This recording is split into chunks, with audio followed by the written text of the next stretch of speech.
Oh, welcome everybody. We're at Funeral Nation 210. How about that many episodes? I'm Jeff Harbison, the funeral commander. Good to see you. My sidekick over here, Ryan Thogmartin, is on board. Very colorful today, with the exception of the jacket, but your background, you don't want to blend in. And we have Mr. Tom Anderson, who is the consummate funeral professional. He brings us the funeral director daily. And Tom, we are glad to have you back, and you're somewhat of our industry analyst. You didn't know that, so we'll get you a sweatshirt that says analyst on there. I thank you. Glad to be back. Always glad to give my quarterly reports. And yeah, maybe I need the trademarked analyst shirt. Maybe that would help. Yeah. In fact, we can get it that says F and analyst. Yeah, that might. Yeah, that would be pretty cool. I'll wear it. Yeah. Yeah, I think, Ryan, we need to work on that. He's an F and analyst for us. So Funeral Nation reports folks that are going, what that? Anyway, so Tom, we have earnings reports in from the funeral and cemetery public companies, and we're going to turn it over to you, and we'll just have some commentary as we go through. Yeah, so I thought I'd start out today by we at Funeral Director Daily have our proprietary, what we call the Death Care Index, which is 8 companies in the public realm that deal in death care. And I just thought I'd run down really quick about their performances for the, July through September quarter, which is third quarter for most, but some are on fiscal years. And I just say, if you look at the funeral home and cemetery operators like Service Corp, Stonemore, Carriage Services, and Park Lawn, I think the reports were all very similar. They had incredible revenues, incredible quarters. Their case counts are up, which is COVID related. And what they're doing is they're finding a way to that revenue per service, which had been dipping. They're not back up to normal, but they are all finding a way to raise that number up. So tremendous performance by those companies, tremendous performance. If you go to Hillenbrand Industries, which is a consolidated company of a number of different operating units, they're the owners of Batesville, parent of Batesville Casket Company. They will tell you that Batesville had an incredible year, and they gave incredible quarter. They gave the numbers. It's very simple to see. If more people are dying in America, a percentage of them are being buried, and they're buying more caskets.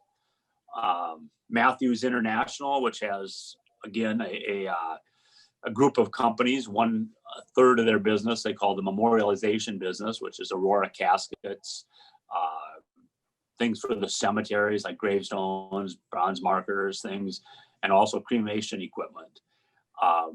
Their memorial equipment and casket units were also up. So that company, we've seen the percentage of revenue in that company in Matthews start to really depend more and more on the memorialization unit than others.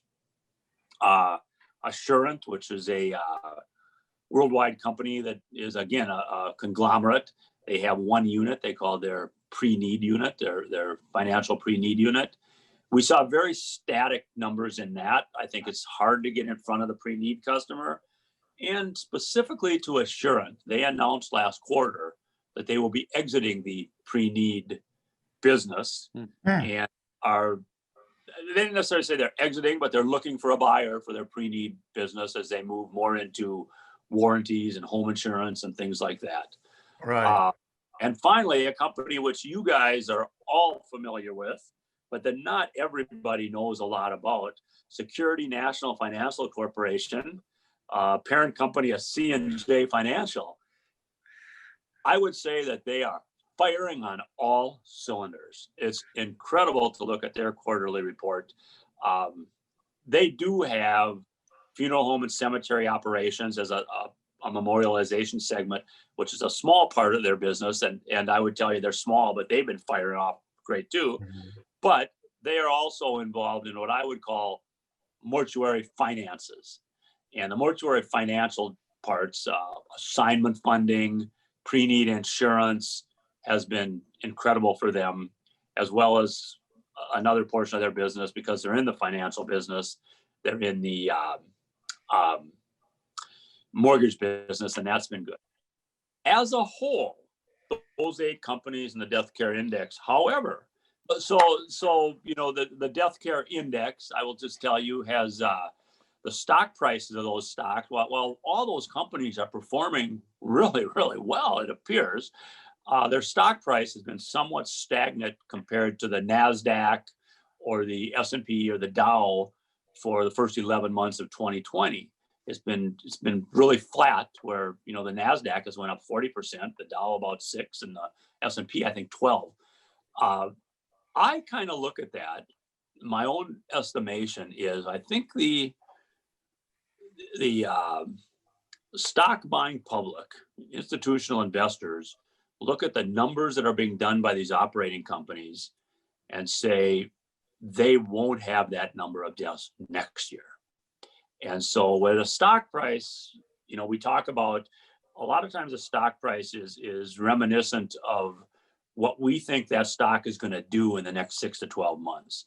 I think a lot of institutional investors say, we're not so sure the funeral home companies can keep this up because those are what we term pull forward deaths that they won't have next year. So that's Right. my concise report. Spoke pretty fast, and happy to have a conversation about any of it, guys. Well, one of the things that I thought about, Tom, back in 2011, the baby boomers were supposed to start dying and the death spike was going up. But all the prognosticators forgot about all the drugs that are keeping everybody alive and different health standards. Could it be that some of this rise is not all necessarily all COVID? Again, there's lots of anecdotals and we see COVID, but we haven't seen real hard CDC data to measure exactly last year against this year. We can say in the business, just like at your funeral home, you're experiencing, excuse me, more COVID deaths. But, is some of this where the baby boomers, maybe 10 years later, at 75, 76, we're starting to see more of a death rate, also making this a perfect storm for the funeral profession? I think there's some truth to that, and I think that continued, the large number of baby boomers will continue, and the death rate, I don't know if it's the rate or if it's at least the raw numbers are predicted to go up over the next 10 to 15 years before they really level off. Right. One of the things I find interesting, it's going to be 6 or 9 months into 2021, we'll get some reports on COVID-related deaths. And I was telling my wife the other day, deaths are up in the United States. And, if you just watch the news every day, you'll see them say we're approaching 300,000 deaths. Well, I have heard no statistics on what flu-related deaths are.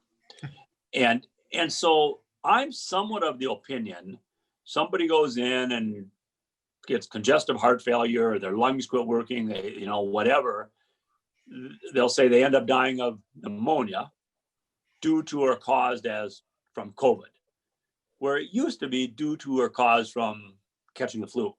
Right. And so I think we have, I don't want to underestimate this, we have a number of COVID related deaths. Agreed. But I'm not so sure they're all COVID related. They might have been flu related or some other deal, but the situation that they have COVID, they're going to get reported as COVID deaths. Right. That's right. It's interesting. And it makes it interesting too, because again, with families, we're going back into a lockdown situation in many states. We're going back to, 10 at a funeral, 25 at a funeral, no one allowed at the hospital. So we're thrust back into that at what I consider the worst time of the year. I can't imagine having a loved one and you can't even hold their hand or say goodbye or anything. And, interestingly enough, on those cases, the next time families see them is at the funeral home, right? So, another piece of this, Tom, and we saw from the casket companies with an increase, but the COVID crisis pandemic hasn't significantly changed, making burial go down, cremation up. That stayed somewhat similar. I agree. The percentage, at least to this point, we're seeing the percentages about the same, just the small increase in cremation. although, which is an annual thing, although people are starting to talk a little bit more of that. And I'm concerned for funeral homes in the long-term aspect of it.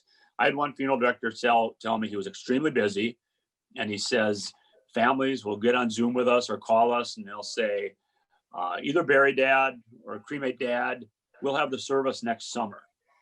And his opinion is a lot of those services will never happen. Correct. And families will go through, say, wow, we were okay with that. And so there's a concern that funeral services as we know them will change drastically. Yeah, and fortunately, the advent and use of technology for live streaming, et cetera, has helped. But I think that's an interesting angle that, we went through this, we paid for the burial. Let's just have an empty chair at the table at 4th of July this year and do something here at home. Not really, because in some respects, it depends on the family of the person. That sting may have worn off some. Right. And then we're getting back into finances of so many people being threatened now by this pandemic with different workers and places being laid off. So, that's a really interesting angle for us to look at later on in 2021. Did those services come to fruition? But, conversely, is we see that all the companies are up. They're doing services. They're doing more. They're making revenues, not just from more business. As you just said, the revenue per call has climbed a little bit more, which is phenomenal in this era. Yeah, it's interesting too, and because pre-arrangements, and we saw from Cana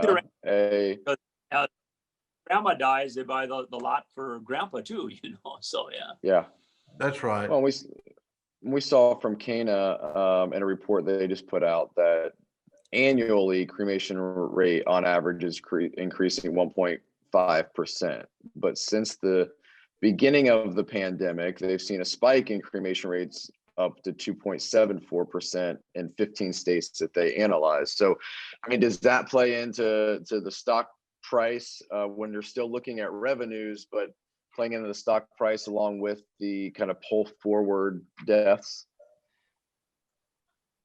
I think the smart institutional stock buyers look at revenue per case potentially, being tough to hold for these companies, being tough to hold, and that's a negative on buying the stock. I think the operators are going to work and they're going to get good at it and they're going to offer other services. But I do think that the institutional investors say, how are these guys going to pull their revenues up in a market that is going to be growing to cremation? And let's face it, there's a lot of people that want direct cremation with no services. Yeah. Well, Tom, we're grateful that you came on because you give a great perspective. You put it into language that our funeral professionals can understand. We're excited that you're an F&N analyst. I think you can tell your friends that. And but we do appreciate you. If y'all haven't seen the Funeral Director Daily, you've got to read that. I think you do an awesome job. I've enjoyed reading that, especially about some of your past with like your friends and who they were and, growing up, and then, anecdotal or not anecdotal, but great memories about, growing up in a funeral home and the business. So it's well done. I wrote an article the other day about the 3 guys I carpooled to college with, and I think that's what you're referring to. Yeah, they left me way behind. Well, I think you're doing pretty well. Well, folks, thank you for watching FN 210. Tom, thank you for being here and providing analytics from what we're doing in the industry. It sounds pretty good, but again, there's a lot of variables that are ahead. Are we stacking up deaths that will not occur later? There's lots of things in there, and it's all going to be in the numbers. But we're grateful to have you here. So until next time, have a happy holiday season, both of you. Yeah, you too. And thank you. You too.